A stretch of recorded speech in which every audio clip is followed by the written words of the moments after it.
Bueno, pues son exactamente las 15:30 horas. Vamos a dar inicio a nuestro siguiente simposio. En este simposio que está patrocinado por los laboratorios Armstrong, quiero presentar con mucho gusto al doctor Ernesto Díaz Domínguez. El doctor Ernesto Díaz es un cardiólogo intervencionista adscrito a la unidad coronaria de la UMAE Centro Médico Nacional Siglo XXI. Él es miembro de la Sociedad Internacional de Hipertensión, asesor editorial de la revista Hipertensión Arterial y sus complicaciones, fellow de Greta y miembro de innumerables sociedades nacionales e internacionales. Él va a estar con nosotros hablando de un tema muy especial. El simposio es acerca de hipertensión arterial en el paciente con síndrome cardiorrenometabólico y vamos a escuchar primero la presentación del doctor Díaz. Posteriormente voy a pedirle a los integrantes del simposio que suban al estrado. Me va a dar mucho gusto presentar a la doctora Ana Elena Ancona Vadillo, cardióloga electrofisióloga adscrita al Hospital General de México en la unidad de arritmias, miembro honorario de la Sociedad Mexicana de Cardiología, ex tesorera de la ANCAM y miembro fundador de la Iniciativa por el Corazón de la Mujer. La doctora también es fellow de SIAC y miembro de Greta y de muchas otras sociedades nacionales e internacionales. Tendremos también el gusto de contar con la doctora Fabiola Pasos Pérez. La doctora Pasos es médico nefrólogo egresada del Centro Médico Nacional Siglo XXI y es profesor titular del curso de nefrología. Es investigador por parte del CECITI. Y finalmente al doctor Manuel Duarte Vega, que es especialista en medicina interna y profesor del curso de alta especialidad en diabetes en el Tecnológico de Monterrey. Él es miembro del Comité Revisor de las Guías en Diabetes a nivel nacional, miembro del ANPAC, del ANCAM y de Greta. Pues sin más, vamos a escuchar la intervención del doctor Ernesto Díaz para después empezar este interesante simposio. Bienvenido, doctor Díaz.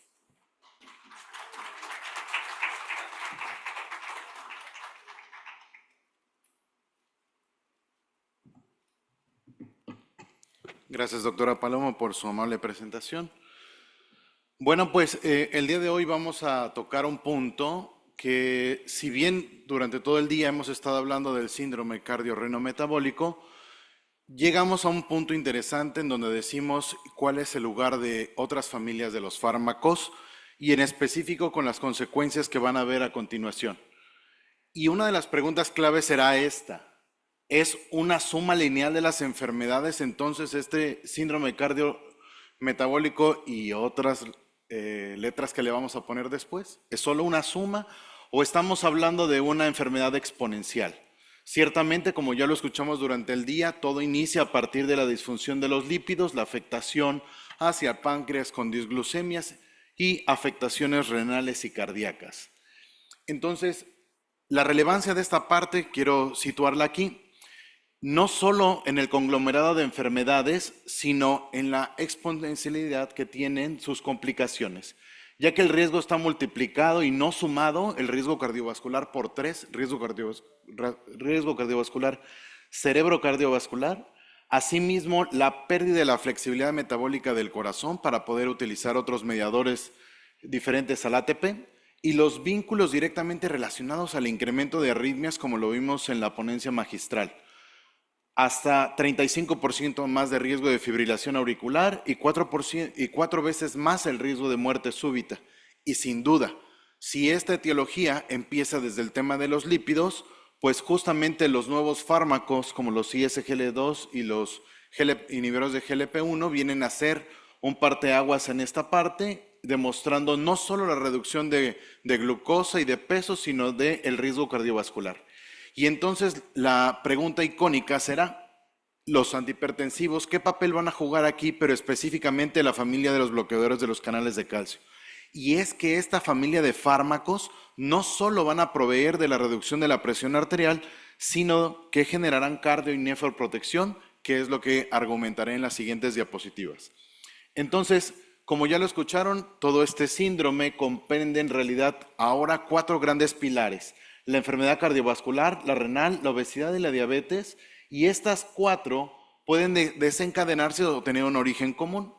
En este sentido, en realidad no necesitan de nada que no tengan en el consultorio y en un laboratorio cercano, que es tomar la presión arterial, el índice de masa, la circunferencia de la cintura y el control de lípidos y de glucosa, así como la evaluación de la función renal. ¿Y esto por qué? Si ya lo habíamos hecho antes en síndrome metabólico. Pues porque resulta que ahora destacamos una fisiopatología compartida y no de maneras individuales, factores de riesgos superpuestos y un enfoque terapéutico común.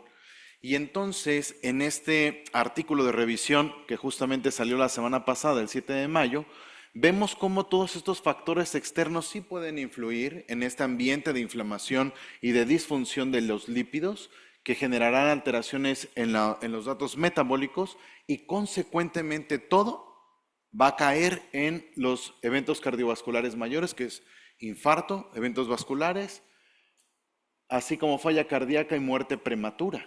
Y entonces, en este sentido, ustedes ya saben que se tienen 4 estadios. En el 0 prácticamente es donde deberíamos de estar todos. Y a partir del estadio 1 se habló de la disfunción de estos lípidos, en donde aquí están los valores para poder definir el diagnóstico. En el estadio 2 ya ese va a ser el parteaguas en donde está la mayor parte de la población. Y entonces aquí debemos de prestar atención porque aquí ya existe enfermedad. Ya está presente la hipertensión, diabetes, hipertrigliceridemia y riesgos para enfermedad renal.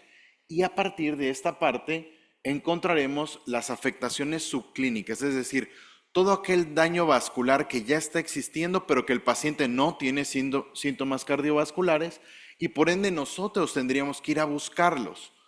Aquí dejo los datos para que puedan hacer el diagnóstico y muy importante, el estadio 4, que es prácticamente en donde el paciente ya está manifestando de manera sintomática los datos de enfermedad cardiovascular. ¿Y cuál es la prevalencia de todo esto? Pues en Estados Unidos, 89.4% de los pacientes que tienen síndrome cardiorrenometabólico se encuentran en estadios que son realmente importantes y 14.6% en estadios avanzados. El 83.7% en China y en Corea 74.8%.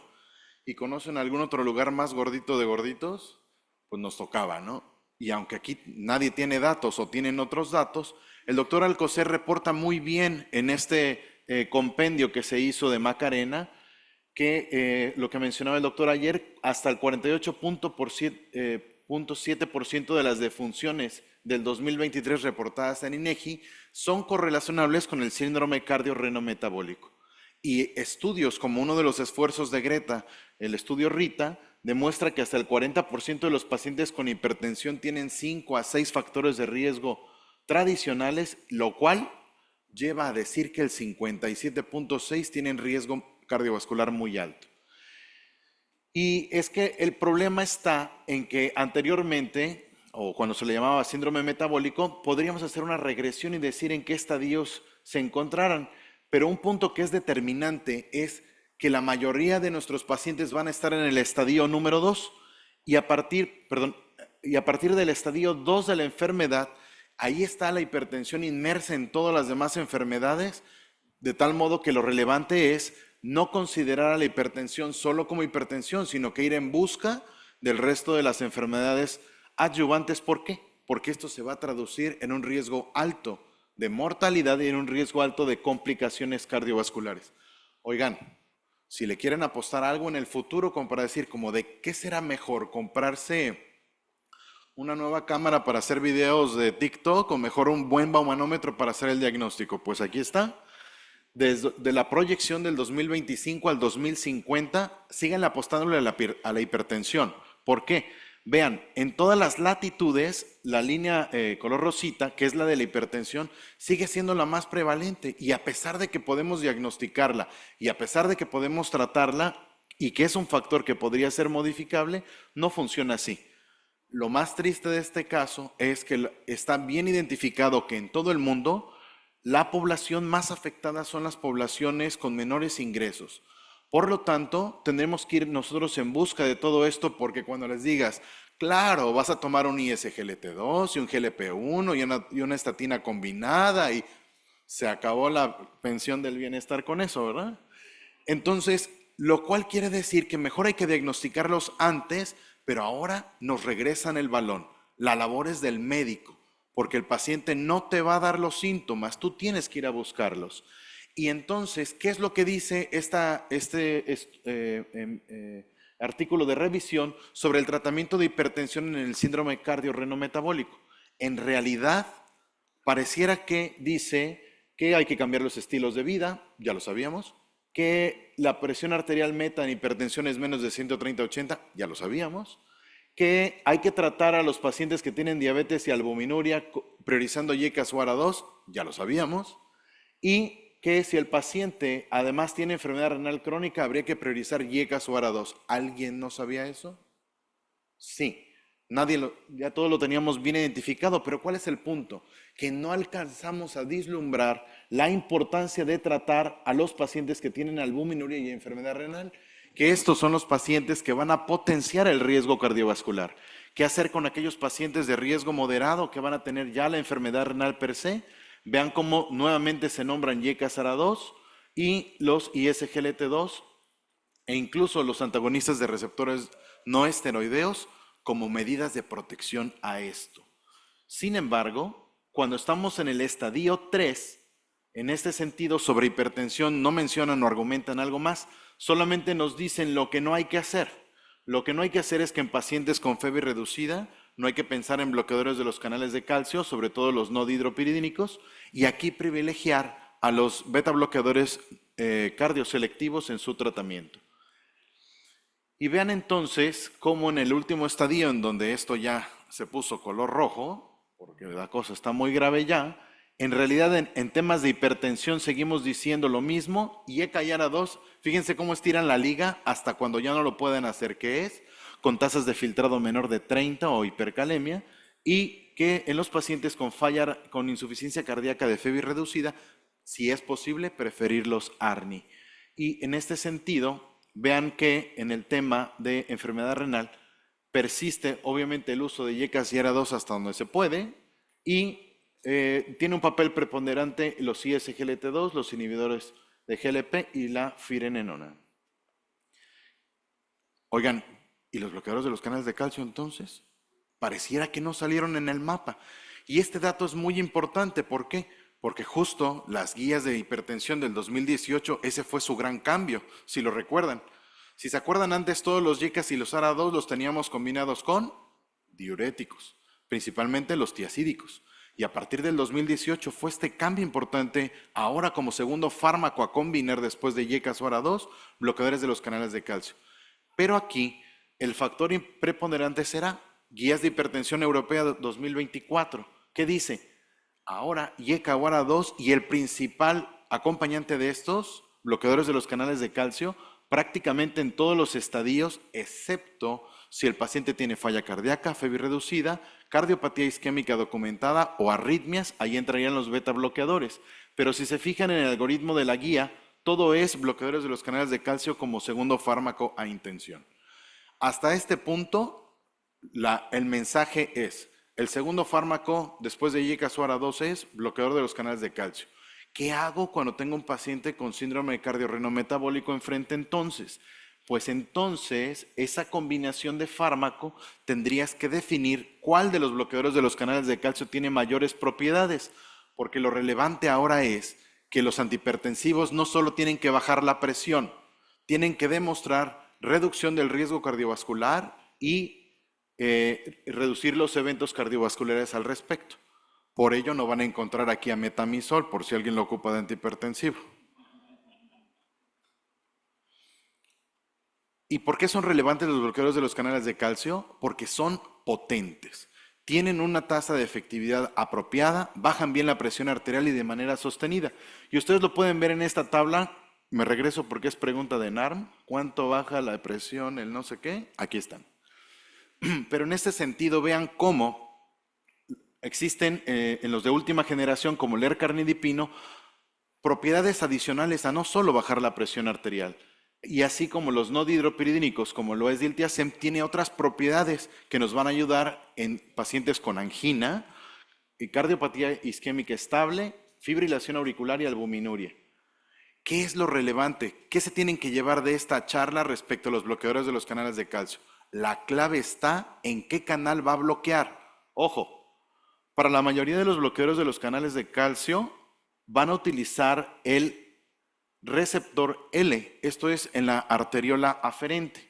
Y esta parte es importante porque miren, aquí está la historia de los bloqueadores de los canales de calcio no dihidropiridínicos.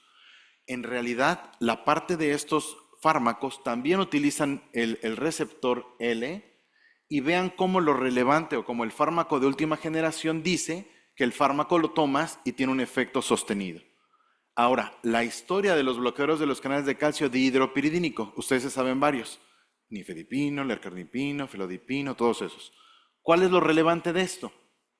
El receptor que utilizan sigue siendo el receptor L, pero los fármacos bloqueadores de los canales de calcio de última generación no solo utilizan el receptor L, sino el receptor T también. Es decir, los bloqueadores de los canales de calcio tradicionales solamente provocan vasodilatación o vasodilatación de la arteriola aferente. En cambio, los bloqueadores de los canales de calcio de cuarta generación como el L-carnidipino, gracias a que utiliza el receptor T, también vasodilata la arteriola eferente. Y todo el mundo dice, ¿y yo qué tengo que ver con esto? Pues que justamente va a favorecer la reducción de la presión intraglomerular y va a tener factores apropiados para ser un excelente nefroprotector. Vean cómo a mayor presión intraglomerular, mayor estrés de la barrera de filtración glomerular, mayor pérdida de los podocitos y mayor proteinuria y mayor glomerulosclerosis. Esa es como la historia del riñón. Pero ¿qué ocurre aquí? Gracias a los receptores a los que bloquean los canales L, provocan entonces la vasodilatación de la arteriola aferente. Eso lo hace muy bien amlodipino. Sin embargo, este factor que ayuda a reducir en este caso también puede incrementar la presión intraglomerular y llevarnos también a glomerulosclerosis. En cambio, fármacos como el L-carnidipino que vasodilatan la arteriola aferente y la eferente ponen de manifiesto una reducción significativa en la presión intraglomerular y también con efectos no hemodinámicos que van a proteger al riñón. Eso es lo importante de la familia de los bloqueadores de los canales de calcio. Y entonces, ¿cuáles son los mecanismos hemodinámicos de los no dihidropiridínicos como diltiazem que protegen? Pues porque también vasodilatan las arteriolas aferentes y en menor medida, porque sí tiene receptores para T, pero poquitos, son medidores eferentes. Pero tiene muchos factores que no son hemodinámicos y que van a proteger al riñón. Y los dihidropiridínicos, como los mencioné, y además reducen inflamación, aumentan la expresión de fibronectina, que es un protector del glomérulo, e inhibición endotelial. ¿Por qué son cardioprotectores? Fíjense, como el L-carnidipino, aumenta la biodispinal de óxido nítrico, inhibe la producción de las enzimas formadoras de radicales libres y disminuyen marcadores de estrés oxidativo.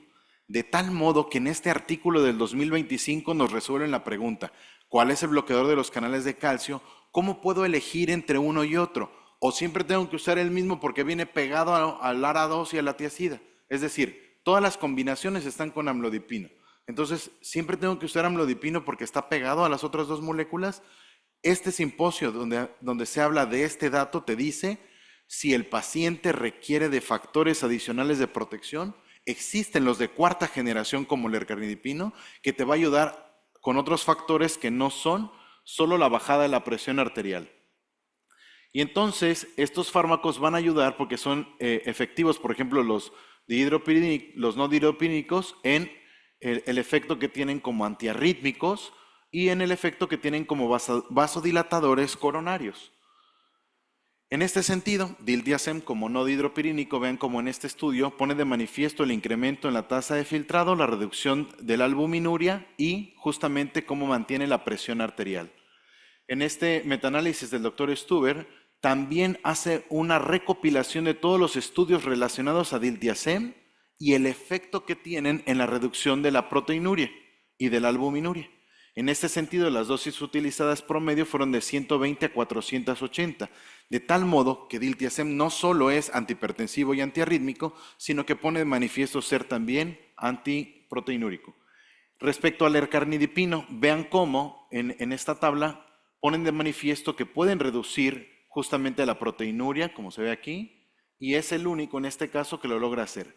Muchos estudios confirman esto. El estudio DIAL con lercanidipino y ramipril pone de manifiesto cómo baja más la albuminuria con lercanidipino que con amlodipino, y la reducción de la proteinuria en el estudio SAFRA, y una mejor combinación junto con YECA utilizando hasta 20 miligramos de lercanidipino.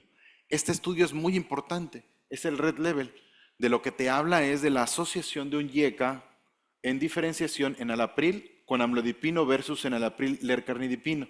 Lo relevante es que no solo te baja en temas de albuminuria de manera sostenida, a diferencia de amlodipino, ¿verdad? Lercanidipino logra hacerlo de manera sostenida, sino que también tiene otras mediciones y factores que favorecen la renoprotección.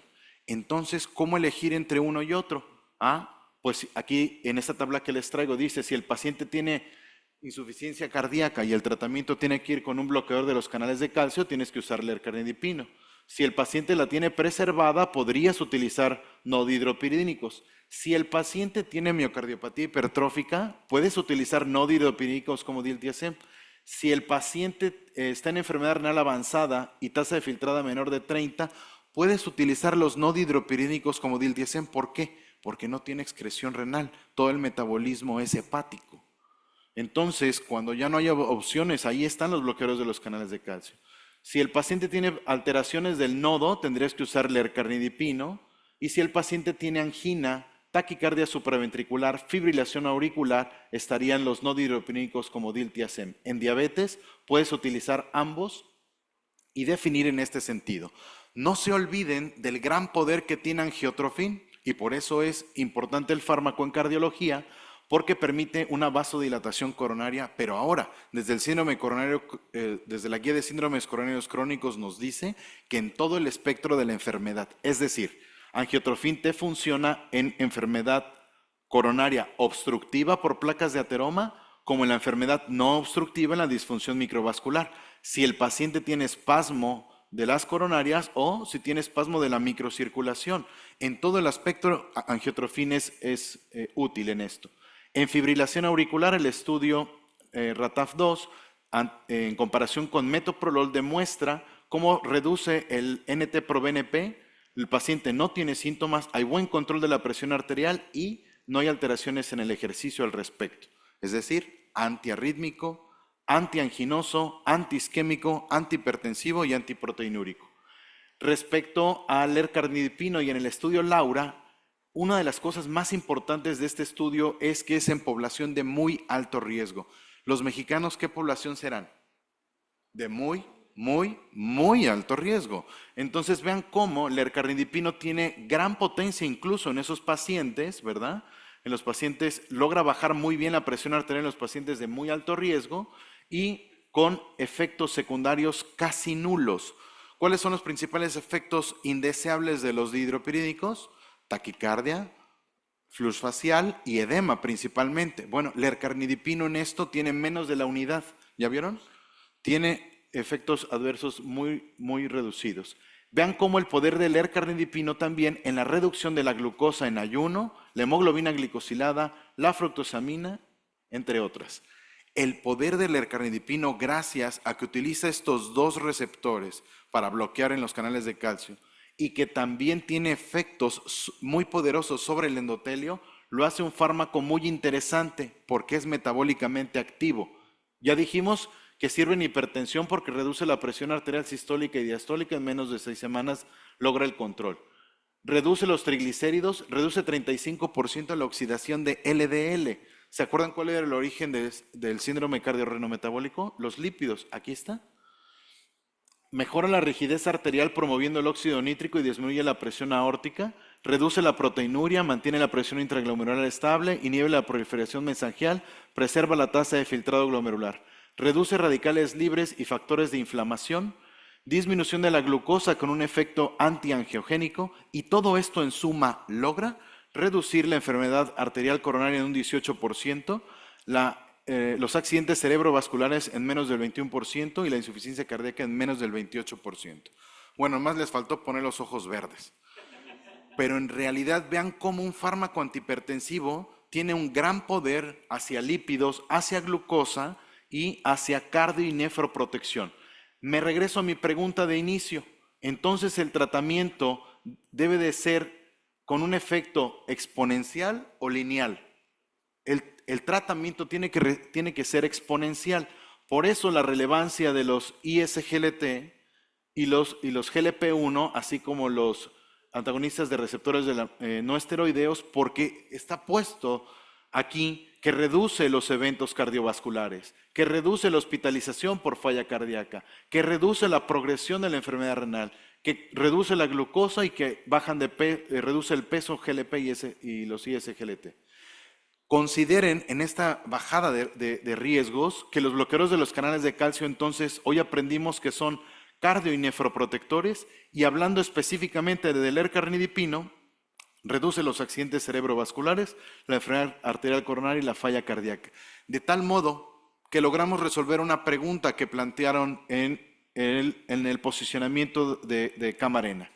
Los tratamientos para hipertensión, el tratamiento moderno de la hipertensión, no solo tiene que bajar la presión, tiene que ofrecer beneficios adicionales de protección a los órganos, mejorar al menos una de las comorbilidades más comunes, y ya vieron ustedes todos los beneficios hacia el riñón. Reducir la hipertrofia ventricular izquierda, preservar la función vascular y renal y el perfil metabólico y hepático, de tal modo que el gran esfuerzo que hace Greta de evolucionar a síndrome cardio-renometabólico a Macarena. O sea, vamos ahora tras de todo esto en un tratamiento más holístico de los pacientes. Estos son mis mensajes finales para ustedes. En el síndrome cardio-renometabólico no es algo aislado, tenemos una alta incidencia. Hipertensión y enfermedad renal es lo que más le pega, y ustedes y nosotros tenemos que cambiar la cosmovisión del paciente, es decir, no verlo como la señora de la hipertensión, sino la que trae todo esto encima. Elegir terapias combinadas siempre, ya se dijo en todo el Congreso. Si quieren chiquidosis, pero terapias combinadas en la mayor parte de ellos. Busquen las metas de control, menos de 130-80 para la mayoría de los casos, pero sobre todo busquen los fármacos que logran reducir riesgo cardiovascular. Después de YECA y OARA2, ¿qué va? Bloqueador de los canales de calcio. Cuando lo vayan a elegir, tómense un respiro y analicen con juicio clínico qué conviene. Este paciente es alguien que requiere de adherencia, dale la pastilla que trae todo junto. Este es el paciente de cuello corto que no respira, que tiene acantosis, que tiene lonja, que tiene proteinuria, que tiene todo eso.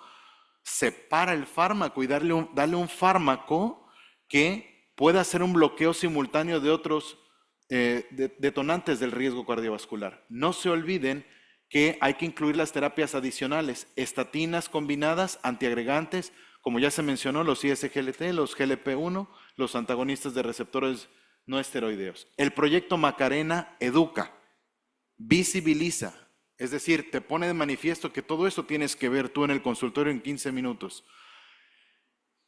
Dosifíquenlo. No vean todas las enfermedades en los 15 minutos, a lo mejor valga la pena ir poco a poco, pero véanlas. Y propone su adopción en la consulta diaria. ¿Para qué? Para que ustedes no sean, al igual que nosotros, una tortillería o un expendio de recetas, sino que nos volvamos como médicos a diseñar el tratamiento con los beneficios exponenciales para los pacientes. Gracias por su atención.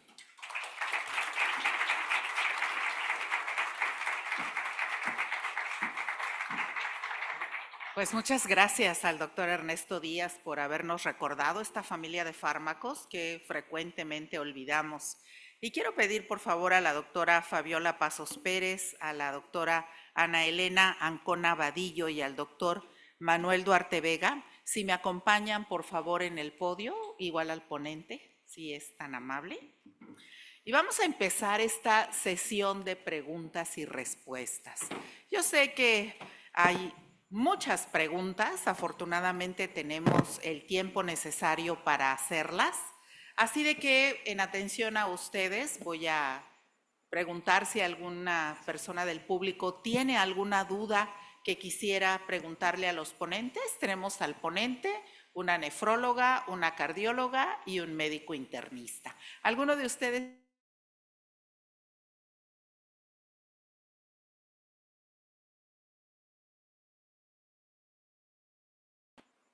¿No? En lo que arrancan motores, ¿qué les parece si empiezo yo? Porque bueno, a mí sí me quedaron algunas dudas que quisiera aclarar. Y por obvias razones voy a empezar con la doctora Fabiola Pasos, que es mi colega, a quien saludo en esta tarde con mucho gusto. Doctora Pasos, realmente el doctor Díaz nos acaba de platicar que la combinación de un inhibidor del sistema renina-angiotensina-aldosterona, un calcio antagonista y un diurético tiacídico o tiacídico-like es la estrategia recomendada para el control de la presión arterial y de la organoprotección. No obstante, se vuelve muy difícil en las etapas avanzadas de la enfermedad renal crónica mantener el bloqueo del RAS. Bueno, sabemos que los inhibidores del sistema renina-angiotensina-aldosterona pues tienen algunos efectos indeseables cuando el filtrado glomerular cae por debajo de 30 mililitros sobre minuto. Platíquenos, doctora Pasos, ¿cuál es su recomendación terapéutica en estos pacientes en etapa CADIGO 4 con albuminuria, ¿no?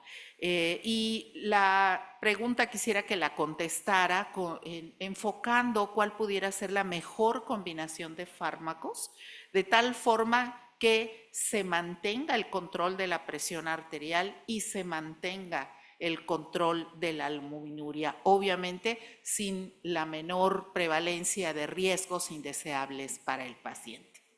Gracias, doctora. Bueno, gracias, doctora. Primero, gracias por la invitación. Es una pregunta interesante y es realmente la duda que siempre hay en todos los foros, ¿no? Los pacientes con enfermedad renal estadio 4, inclusive 5 prediálisis, siempre quedan en el limbo en la mayoría de los estudios, ¿no? No hay ninguna recomendación. El único estudio como más acercado es el STOP-ACE, que nos dice que en estadio 4 el agregarle un IECA o un ARA2 en realidad no se ve impacto en la progresión de la enfermedad, que es realmente lo que nos da miedo, ¿no? La elevación de la creatinina cuando empezamos este tipo de medicamentos. Pero sí tuvo impacto pues en el control de la albuminuria, de la proteinuria. Siempre el nefrólogo, bueno, no solo del nefrólogo, debe ser de todos los que vemos hipertensión, ver primero el riñón y si tiene la presencia de esta albuminuria y siempre la importancia, ¿no?, del control por el riesgo cardiovascular. Entonces siempre, en todas las guías de nefrología, siempre te dice, primera elección, un inhibidor del sistema renina-angiotensina-aldosterona. Digo, ya lleva décadas esta recomendación, no los han quitado del primer puesto, ¿no? Pero sí, hasta cierto punto seguridad en estadio 4. Ya en un estadio 5 ya es como estar vigilando. Acuérdense que el riesgo principal al que más le tememos es la hipercalemia, ¿sale? Es el principal efecto adverso que podríamos encontrar en estos medicamentos. Actualmente y afortunadamente pues tenemos medicamentos que pueden controlar la hipercalemia, estas resinas de intercambio que tenemos disponibles en México y que nos permiten mantener este tratamiento en los pacientes renales. Cuando hay una contraindicación o a pesar de estarle dando resinas de intercambio, el paciente persiste por hipercalemia, ahí entran los bloqueadores de los canales de calcio. De hecho, la guía nos recomienda que se vuelven de primera elección cuando el inhibidor del sistema renina-angiotensina-aldosterona está contraindicado.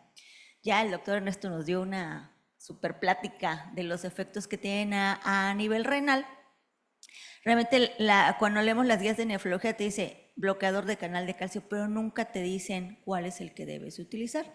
Ya que el doctor nos comentó las dos opciones, los bloqueadores de calcio no dihidropiridínicos, pero todos los artículos y los estudios actuales nos dicen este medicamento de cuarta generación, que es el lecarinipino, por el efecto que tiene en la arteriola eferente. Recordemos que en los pacientes con enfermedad renal, casi toda la fisiopatología va en la vasoconstricción de la arteriola eferente, y este efecto que tiene el ercadinipino sobre la vasodilatación de la eferente disminuye la presión intraglomerular y con ello la ayuda al control de la proteinuria, ¿no? Y a disminuir el riesgo cardiovascular en estos pacientes. Entonces, el algoritmo en un paciente con enfermedad renal estadio 4, sí, puedes elegir un inhibidor del sistema renina-angiotensina-aldosterona, combínalo con un bloqueador de canal de calcio, y si está contraindicado o tienes efectos adversos del medicamento, primera elección se vuelve un bloqueador de canal de calcio. Muchas gracias, doctora Pasos. Pues creo que nos han dado una amplia explicación al respecto, pero con la explicación siguen saliendo dudas.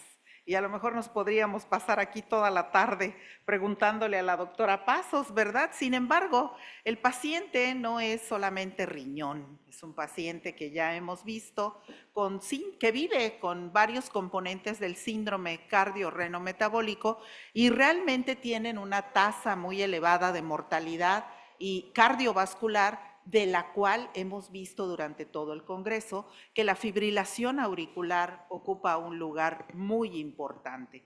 Esta arritmia, doctora Ancona, pues es una arritmia muy prevalente, no solamente en la población general, también se sabe que en el paciente que vive con enfermedad renal. Pero bueno, los antihipertensivos actuales también buscan incidir en este punto. Bajo este contexto, doctora Ancona, ¿nos pudiera comentar qué ventajas tienen los calcio antagonistas sobre los beta bloqueadores en el control de la presión arterial y la prevalencia de fibrilación auricular en estos pacientes que viven con síndrome cardiorrenometabólico? Bueno, es una pregunta muy interesante porque ¿oye? Sí. Tendríamos que diferenciar dos cosas, ¿no? Primeramente, los betabloqueadores de antemano son fármacos antiarrítmicos, pobre respuesta hipertensiva. O sea, y hay que saber cuáles, ¿no? Y cuáles tienen más acción de clase en un momento dado. Y realmente la respuesta como antiarrítmicos la conocemos de todo el tiempo. Y conocemos los efectos secundarios que tienen, que no son fármacos metabólicamente neutros. Cuando hablamos nosotros de calcioantagonistas, tenemos que hacer una diferenciación. Uno, los que estamos usando como antihipertensivos, como es el ecardipino, que tiene más sus efectos de clase sobre nefroprotección, sobre el control de la presión arterial y que prácticamente tiene un efecto sobre arritmia pobre, podríamos decir 1%, no modifica la frecuencia cardíaca en ningún momento, pero que sí coadyuva en el tratamiento, sobre todo en la disfunción endotelial y en esa remodelación auricular en el paciente con hipertensión arterial. Y ahí queríamos al calcio antagonista de los no dehidropiridínicos, como es angiotrofil, en los cuales aquí lo que vemos es que sí tiene un efecto como antiarrítmico, pero tiene especificaciones en el paciente que tiene hipertensión arterial, pero que a la vez ya está pasando con una fracción de expulsión reducida. En esos pacientes hay que tener cuidado, no es lo que pasa con ecardipino. Su efecto como fármaco de control de frecuencia es muy bueno.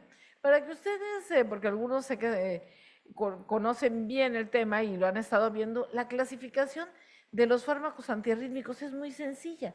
O sea, son 4 grupos de fármacos antihipertensivos, 2 para el control de ritmo y 2 para el control de frecuencia. Los más indicados para el control de ritmo son los de clase 1 con sus variedades que conocemos, propafenona, etcétera. En clase 3 nosotros tenemos principalmente a la amiodarona y a los primos hermanos con otras clases, y clase 2 y 4 tenemos a los controladores de frecuencia, que en este caso son principalmente beta bloqueadores y calcio antagonistas, verapamilo y diltiazem. Entonces, ¿qué condiciones tenemos de esto? Porque la digoxina no es un antiarrítmico y sabemos que es un fármaco de los más antiguos y que solamente tiene una indicación: fibrilación atrial con respuesta ventricular rápida y el paciente que tiene un compromiso sintomático muy importante en insuficiencia cardíaca. Y no tenemos estudios de MACE con estos fármacos que nos digan cuál es el mejor. Ahora, hay indicaciones precisas, sí. El angiotrofina es un muy buen medicamento en este paciente que tiene síndrome renocardiometabólico, que es hipertenso, aunque es un medicamento antihipertensivo y tampoco les va a bajar la frecuencia cardíaca como se piensa. Nosotros usamos dosis de 240, de 320 y es mínimo el control de la frecuencia, no bradicardiza en forma severa a los pacientes. Siempre tenemos que tener un control y aconsejable antes de indicar un fármaco beta bloqueador o un fármaco que sepamos que enlentece el nodo sinusal y la conducción auriculoventricular, entonces tenemos que vigilar la frecuencia cardíaca. Y esto es siempre, porque acuérdense que hasta la toma de presión arterial en el paciente que tiene fibrilación es totalmente diferente. ¿Por qué? Porque estamos hablando de ciclos cardíacos alterados por ritmos caóticos. Entonces, aconsejable, los calcioantagonistas y los betabloqueadores es una elección. Ahora, ¿cuántos pacientes conocemos actualmente que tienen contraindicación de betabloqueadores? Muchos. El paciente obeso, el paciente que tiene tabaquismo, el paciente que es asmático, tiene una contraindicación absoluta y también en la tolerancia. Y el paciente que tiene un descontrol cardiometabólico y diabético, hay que tener mucho cuidado. La única recomendación, si su paciente está en franca insuficiencia cardíaca, hay que tener un ecocardiograma. Esa clasificación de insuficiencia cardíaca y fibrilación atrial intermedia que se nos ha dado, ligeramente entre 40 y 50 para hacer en forma general, realmente tenemos que vigilar al paciente. El paciente mejora y mejora mucho y el control de la fibrilación atrial y de la hipertensión arterial en el paciente con todas estas características metabólicas que tiene es complejo. Y recuerden, siempre controlamos bien la presión, somos estrictos en el manejo porque tienen obligación prioritaria de anticoagular a todo paciente que tenga fibrilación atrial. Para mí, cualquier paciente que tenga síndrome metabólico, fibrilación atrial, que es hipertenso, ya tiene la clasificación y ya tiene la indicación precisa de un anticoagulante oral. Y también, acuérdense que no todos los anticoagulantes orales son para todos los pacientes, porque los pacientes valvulares o con prótesis valvulares debemos usar otro tipo de anticoagulante. Pero no tengan miedo, tenemos que trabajar con los fármacos. Angiotrofina es un fármaco que ha demostrado su eficacia, reno, cardio, protector y en fibrilación atrial. Y el efecto anticoagulante, un segundito, anticoagulante, más diltiazem que tanto miedo se ha tenido por la prolongación o la alteración de la anticoagulación, ha quedado descrito que esto no tiene una base o un estudio que lo apoye como tal. Ok, bueno, pues muchas gracias, doctora Ancona. Y bueno, en el contexto de este paciente con síndrome cardiorrenometabólico, que ya sabemos cuáles son sus características, una disglucemia importante, hiperuricemia, dislipidemia mixta, a veces enfermedad pulmonar, apnea obstructiva del sueño, poliglobulia, etcétera. Doctor Duarte, además de que en todo el Congreso hemos platicado del tratamiento con estatinas, ISGLT2, GLP-1, antagonistas no esteroideos del receptor mineralocorticoide, ¿cómo le hacemos en la consulta para poder elegir un antihipertensivo que tenga realmente un perfil metabólico adecuado? Gracias, buenas tardes a todos. Agradezco enormemente que se hayan quedado en nuestro simposium a pesar de la hora. Y como nos toca hablar del síndrome cardiorreno metabólico, a pesar de la hipoglucemia que quizás puedan tener. Ya lo describió brillantemente el doctor Enrique. El síndrome cardiorreno metabólico inicia cuando la gente le aumenta la cintura. Y el tema es la acumulación de grasa intravisceral en el adipocito que va a modificar mucho de la fisiología de las personas. Y ahí el secreto de la pregunta que plantea la doctora Silvia. ¿Pueden tener alguien con síndrome cardiorreno metabólico sin diabetes o con diabetes? Porque son parte de... Entonces, pero siempre hay que mantener en mente que este tipo de persona va a tener muchos cambios internos que van a hacer que su vida sea más corta en general contra alguien que no tiene esto. Son personas que tienen una dislipidemia muy especial que se llama dislipidemia aterogénica, es decir, le suben los triglicéridos, le baja el colesterol protector, le sube un poco, pero no muy significativamente el LDL, pero el LDL se vuelve más oxidado. La acumulación de grasa en el abdomen va a arrancar un proceso de inflamación sistémica que va a generar interleuquinas, va a disminuir una sustancia que se llama adiponectina y esto va a aumentar la actividad del sistema renina-angiotensina. También tenemos que recordar que no solo es la grasa del abdomen, hay grasa alrededor del corazón, alrededor del riñón y hoy día algo que les va a invitar muchos desayunos, comidas y cenas es la grasa que se acumula alrededor del hígado, porque ahora el tema de la enfermedad metabólica del hígado no asociada al alcohol o MASH-LD o como hígado graso, como lo quieran llamar, también es una pandemia y es un problema que se origina allí mismo. Estas personas roncan, tienen problemas de oxigenación durante la noche, esto activa el sistema nervioso que no es tan simpático. Las personas hacen más arritmias durante la noche, hacen más muerte súbita, hacen trastornos porque les baja la oxigenación. Y todo eso está acumulado en el mismo cuerpecito, ¿de acuerdo? Todo eso lo sufre el mismo cuerpo. Entonces la primera reflexión es, tengo que tratarlo para la hipertensión arterial. No tiene diabetes, pues entonces tengo que usar un fármaco que no incremente el riesgo de diabetes. Entonces casi de entrada tengo que eliminar a la familia llamada diuréticos parecidos a los tiacídicos. Salvo contados de la familia, por ejemplo, hidroclorotiazida no sería la mejor elección porque modifica los lípidos, modifica la glucosa, la sube, incrementa el riesgo de perder potasio que da muchos eventos adversos. Entonces, ese no sería una buena elección. Entonces, quitaríamos a este tipo de fármacos. Sí, como ya lo ha mencionado la doctora Fabiola y lo mencionó también el doctor Enrique, el sistema renina-angiotensina tiene que estar bloqueado por muchas cosas, no solo por la hipertensión, sino por la protección del riñón y del corazón. Pero el segundo fármaco ideal para este tipo de gente es un bloqueador de los canales de calcio. Y como en todo en la vida, las generaciones más nuevas van ofreciendo mejores cosas. No es lo mismo tener un Jetta del año 1980 que tener un Jetta 2026, donde ahora ya tienen Waze, ya tienen Spotify y todas esas cosas. Entonces, así sucede con los fármacos.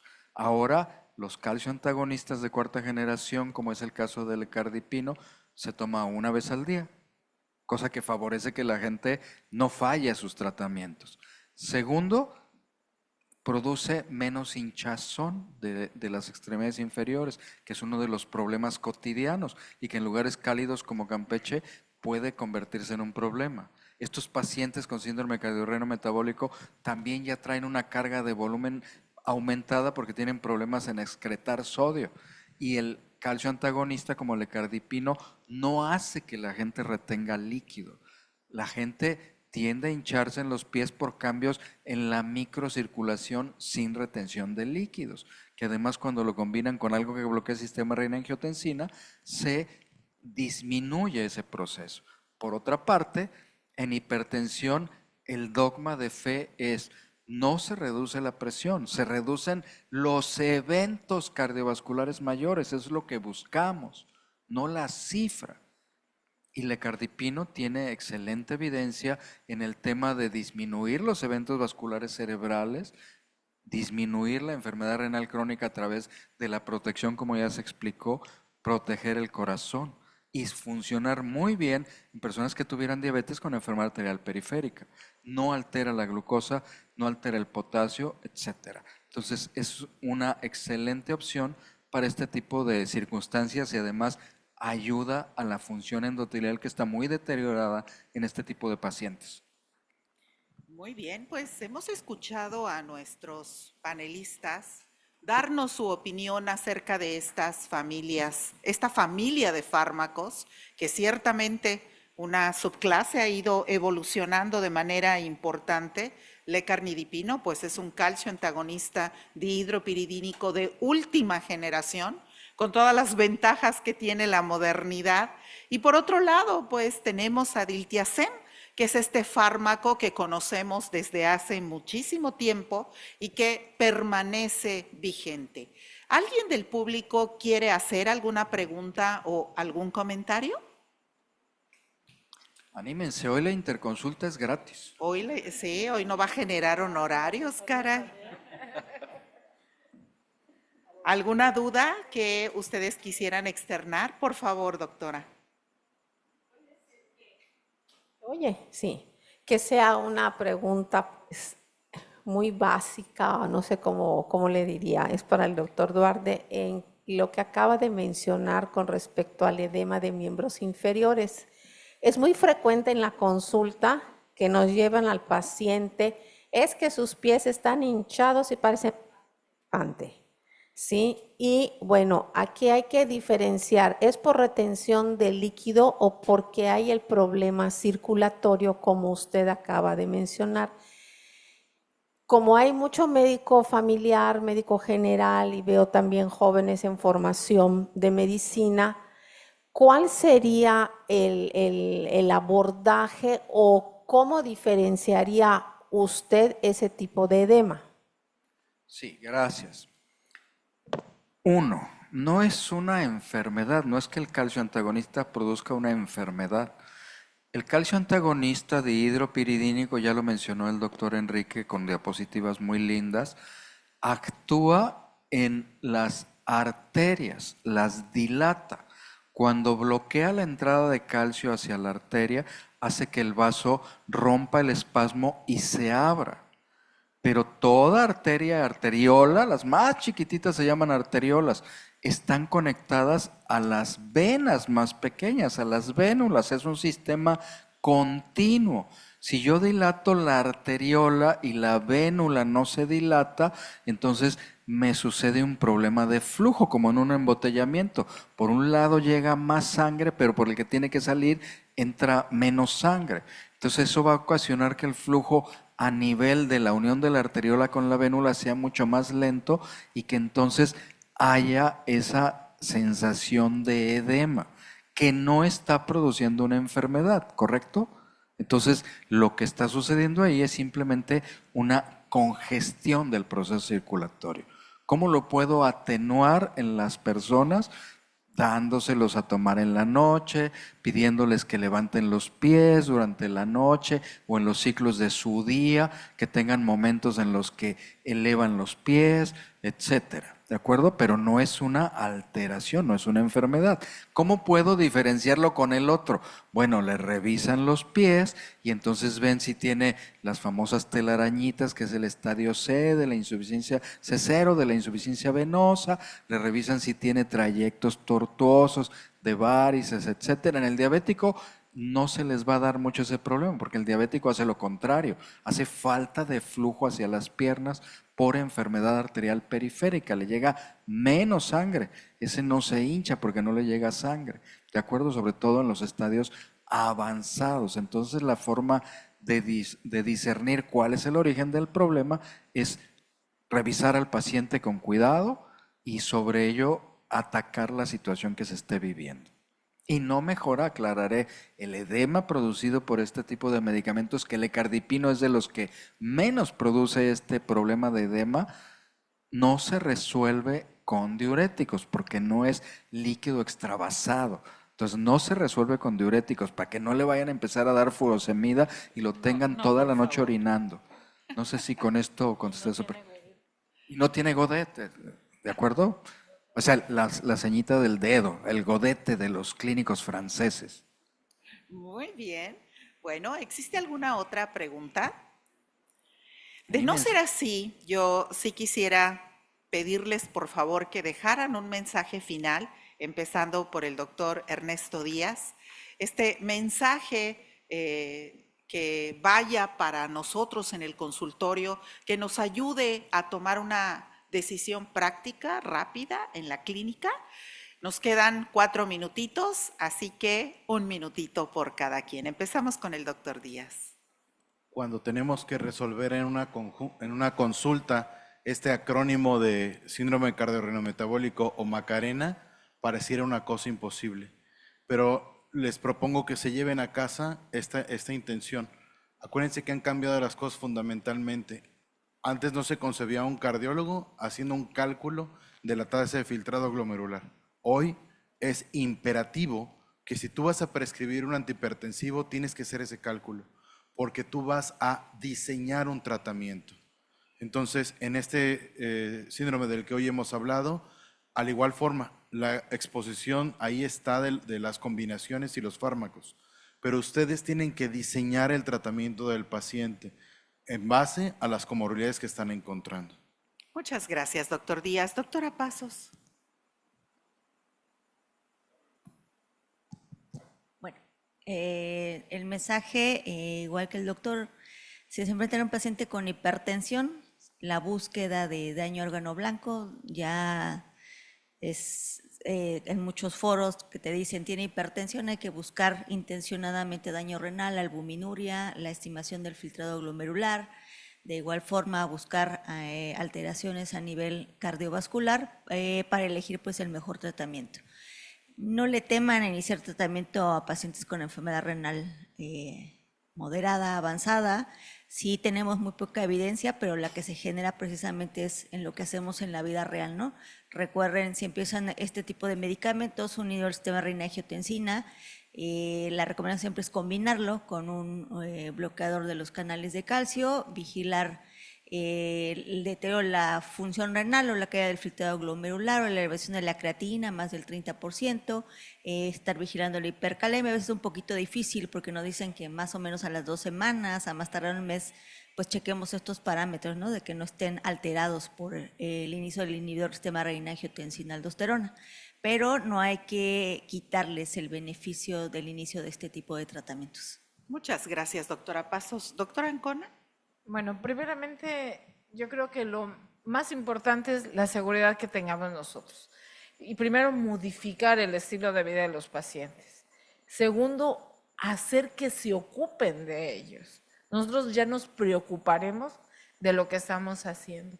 Muy importante, no podemos ser tibios ante un paciente con tanta comorbilidad. Tenemos que entrar de inicio. Si tu paciente no llega de antemano porque no tiene su perfil de bioquímico y no puedes ver, pero tu paciente tiene hipertensión, tiene sus datos clínicos, están viviendo ustedes todo esto que se ha hablado, síndromes, signos, cinturas, tallas, pesos, obesidad, todo, por favor, empiecen de inmediato. Minutos son vida y tenemos que salvar siempre miocitos.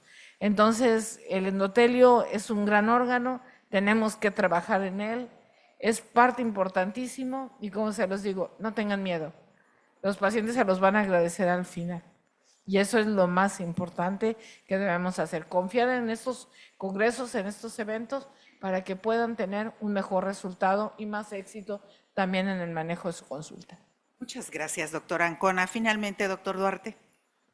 Recordarles que este congreso ha sido muy bello, han escuchado grandes conferencistas y aún les falta escuchar muchas más cosas, pero aterrícenlo lo que hacemos cada día en su consulta, en sus hospitales, en su familia, porque el síndrome cardiorreno metabólico está presente en México a cada paso. Aprendan a verlo, no lo normalicen, porque las únicas personas que quedan en Campeche con cinturas de menos de 90 en los hombres y menos de 80 en las mujeres son de la puerta para acá.